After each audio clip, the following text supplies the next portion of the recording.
राधे राधे। राधे राधे महाराज जी। महाराज जी, मेरे घर में नकारात्मक ऊर्जा बहुत है, जिसकी वजह से घर में हर समय क्लेश की स्थिति बनी रहती है। अतः गुरु जी, आपसे अनुरोध है कि सकारात्मक ऊर्जा लाने का उपाय बताएं। तो ऐसे रात दिन तो लगे इसी में कि आपकी सकारात्मक ऊर्जा शक्ति जो अपराध करने से नष्ट हो गई है। कोई भी हो, धर्म विरुद्ध आचरण करोगे तो जब उसका फल मिलेगा वो तो अलग होगा, लेकिन वर्तमान में उसका कार्य है निगेटिव स्थिति पैदा कर देना, पति पत्नी में, पिता पुत्र में, क्योंकि वो अधर्माचरण जीवन भर तुम्हें दंड देगा और जब परिणाम आएगा तो बहुत ही भयंकर होगा। इसीलिए जो पहले के लोग थे डरते थे कोई पाप ना हो जाए। आज अपने लोग डरते हैं मतलब पाप ना हो जाए। अपने लोग तो मनोरंजन मांगते हैं। ये जो आज का वायुमंडल नया आधुनिक बच्चों का चला है, समाज का चला है, जो व्यवहार चला है, इसमें सुख शांति और सकारात्मक सोच कैसे हो सकती है? तुम रोज होटल का खाओ, फिर एक रसोई का तुम्हें 1 महीना पवाया जाए, पा पाओगे? आपका मन नहीं राजी होगा ना। नए नए भोगों की चाट और सकारात्मक सोच होगी, स्वप्न में नहीं हो सकती।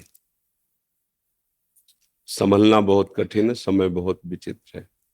बहुत मतलब जो घटनाएं दिन प्रतिदिन दर्शन करने को मिलती हैं, सुनने को मिलती हैं, उसका कारण है कि हमारी बुद्धि राक्षसी भाव को प्राप्त होती चली जा रही। राक्षसी भाव किसे कहते जानते हो? स्वसुख वांछा। मैं सामने वाले से सुख ले लूं, सुखी हो जाऊं। वो छोटी बात से लेकर के बड़ी बात तक वो सब उसी में आ जाती है। जब तक ये भाव रहेगा तब तक सबसे बड़ा दंड मिलता है मन को, क्योंकि पहले मन ही संकल्प करता ना। बहुत लोग विक्षिप्त और डिप्रेशन में पहुंच रहे हैं। क्यों पहुंच रहे हैं? क्योंकि मन को छूट दे दी ना। जो मन आवे सो सोचो, जो मन आवे सो करो, अब आगो वही मन। हमने देखा है वो डिप्रेशन के अधिक से अधिक दवा अधिक।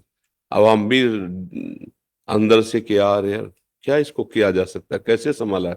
क्यों? बन गया पाप।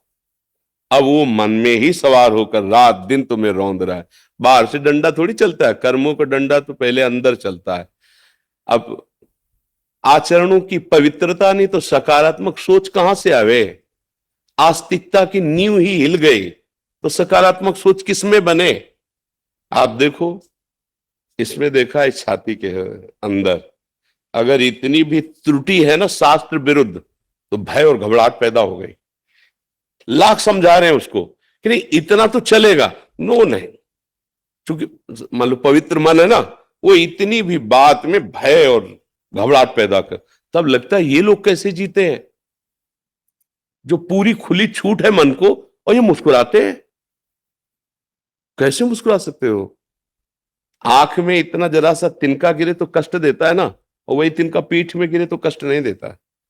तो ऐसी जो पापाचरण रथ है उनकी बुद्धि पीठ जैसी हो जाती है, और धर्म से चलने लगो तो आंख जैसी। जरा सा अपराध तो ऐसा लगेगा मौसम कौन कुटिल खल कामी, जिन मुख को तन दियो ताको न भजन कियो ऐसो नोन हरामी। सूरदास जी इतने बड़े महापुरुष लिख रहे हैं। भाई आज हमारी आस्तिकता की नींव हट गई, हिल गई।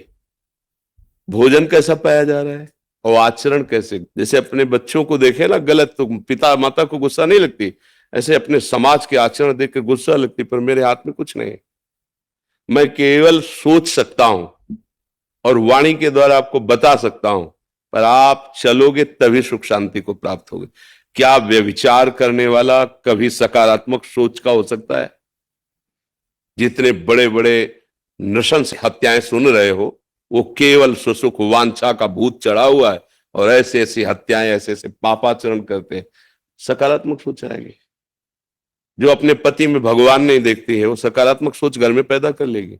जो पति अपनी पत्नी को शरणागत समझकर प्रिय मित्र के समान आदर नहीं करता, उसकी मनोकामनाएं पूर्ण करने के लिए प्रयत्न से उस घर में सकारात्मक सोच रहेगी। जो पुत्र अपने माता पिता को भगवत स्वरूप नहीं समझता, वहां सकारात्मक सोच होगी। रसोई में मांस बने पी के शराब आओ करो व्यभिचार, सकारात्मक सोच कहां से आएगी? सकारात्मक सोच पवित्रता और पुण्य में प्रकट होती है। नकारात्मक सोच अपवित्रता और पाप में प्रकट होती है। ये सबकी समझ में नहीं आएगा। जो गिरा हुआ है उसको गिरने का भय नहीं रहता, जो चल रहा है उसको गिरने का भय होता है। तो भगवान की आपके ऊपर कृपा है। जो अभी आपके अंदर ये प्रश्न है कि सकारात्मक सोच कैसे आवे, नहीं तो ये प्रश्न ही खत्म है, ये प्रश्न ही खत्म है। रुपया कैसे आवे और आज किससे कैसे सुख भोग लूं, बस इतनी मानसिकता रह गई है। छल से, कपट से, मित्रता का नाटक करके या जबरदस्ती, जैसे बस दो ही लक्ष्य हैं। जीवन में क्या होगा, हमारे जीवन का परिणाम क्या होगा, मैं यहां किस लिए आया हूं, क्या कर रहा हूं, क्या करना चाहिए, क्या नहीं करना चाहिए, ऐसे प्रश्न तो पवित्र हृदय में उत्पन्न होते हैं। कहीं ना कहीं आपके कोने में पवित्रता है जो आपको अभी प्रेरित कर रही है। तो एक काम शुरू कर दो, नाम जप करना। जिस जगह में नाम उच्चारण किया जाता है, जय जय श्री राधे, जय जय श्री राधे, वो वायुमंडल पवित्र होने लगता है। अगर घर में आप 10 मिनट कीर्तन शुरू कर दो, राधा राधा, बहुत से भगवान नाम आचार्यों द्वारा दिए गए, जो नाम प्रिय हो, सब नाम समान है। 10 मिनट कीर्तन शुरू कर दो और उठते बैठते चलते फिरते नाम जब शुरू कर दो, और उसका फल ये मांगो कि हमारा परिवार सात्विक भाव से युक्त हो, इनकी बुद्धि शुद्ध हो, इनका मंगल हो, शुरू हो जाएगा। दूसरा उपाय नहीं है, क्योंकि आहार गलत, व्यवहार गलत, देखना गलत, सुनना गलत, करना गलत, यही हो रहा है। आप देख लीजिए, कोई बिरला है जो देखने, सुनने और करने में बुद्धि लगा रहा है। ये देखना चाहिए, नहीं देखना चाहिए, ये सुनना चाहिए, नहीं सुनना चाहिए, ये करना चाहिए, नहीं करना, खुली छूट है। माता पिता से कहते हैं बस ठीक है, आपने पालन कर दिया तो क्या एहसान किया, अब मैं स्वतंत्र हूं, जिसको चाहूंगा जैसे चाहूंगा वैसे व्यवहार करूंगा। भला ये बुद्धि, इसमें सकारात्मक भाव आएगा, भला ये सुखी हो पाएंगे? आगे चल के देखना, बस यही मन में आएगा कि कैसे शरीर को छोड़ दूं, क्योंकि बुद्धि ऐसी हो गई, तुमने अपराध किए। बहुत बहुत गलत स्थितियां आ रही हैं। 14-15 वर्ष का बच्चा है और वीरपात रूपी ऐसे दोष से ग्रसित हो गया है। क्यों? क्योंकि गंदी आदतें ऐसे, हस्तमैथुन ऐसी ऐसी ऐसी, क्या वो नस नाड़ियां व्यर्थ हो गए, वो जरा सा में अब क्या जीवन उसका खड़े होने में चक्कर आता है, क्योंकि जीवनी शक्ति वीर हित है। अब उसके सकारात्मक सोच आएगी, धीरे धीरे डिप्रेशन में पहुंच जाएगा।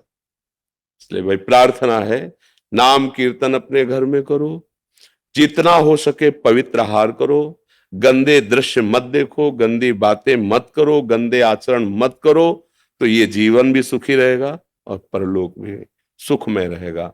नहीं तो आप करके देख लो, ना मानो तो करके देख लो, फिर मन पछताई है, अवसर बीते, अभी अवसर है, सुधर सकते हो, आगे ऐसी स्थिति आ जाएगी सुधर नहीं पाओगे, हृदय जलता है, कोई निर्णय नहीं निकल पाता, फिर वो क्या कर, फिर साथी मिलेंगे आपको, जानते हो कैसे, वो दवा बताएंगे आप,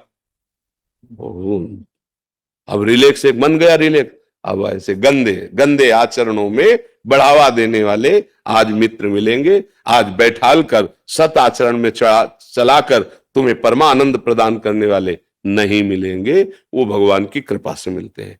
जब द्रवे दीन दयालु राघो तो साधु संगत, भगवान की कृपा है जो आप आकर बात कर रहे हैं। तो हमारी प्रार्थना मान लीजिए, घर में कुछ मिनट स्वयं कीर्तन, किसी को मत कहिए, जोर जोर बोलोगे रामकृष्ण हरि तो सुनाई तो देगा ना, तो जो कथन का फल होता है वही श्रवण का फल होता है, वो अंदर से नाम जप कीजिए। नाम ही एक सर्व सामर्थ्यशाली है जो आपको हर संकट से बचा सकता है, वायुमंडल को पावन कर देगा। का घुसुंड जी जहां बैठकर भगवत चर्चा और कीर्तन करते थे, उस क्षेत्र में प्रवेश होते ही गरुड़ जी के सारी जलन मिट गई, सारे संशय मिट गए। इसलिए हमारे पास तो यही औषधि है, और फिर कोई जंतुर अंतुर बना दे तो बात अलग है, अपने पास तो जंतुर बना है नहीं, ऐसा तो कुछ है नहीं, अपने पास तो यही है कि भाव कुभाव अलख आलसहु, नाम जपत मंगल दिशि दसो, दसों दिशाएं तुम्हारे लिए मंगल। सकारात्मक सोच की क्या आनंद की बाढ़ आ जाएगी, पर नाम जप करो, जैसे बने वैसे नाम, भाव से कुभाव से, अनख से, आलस से, कैसे भी करो।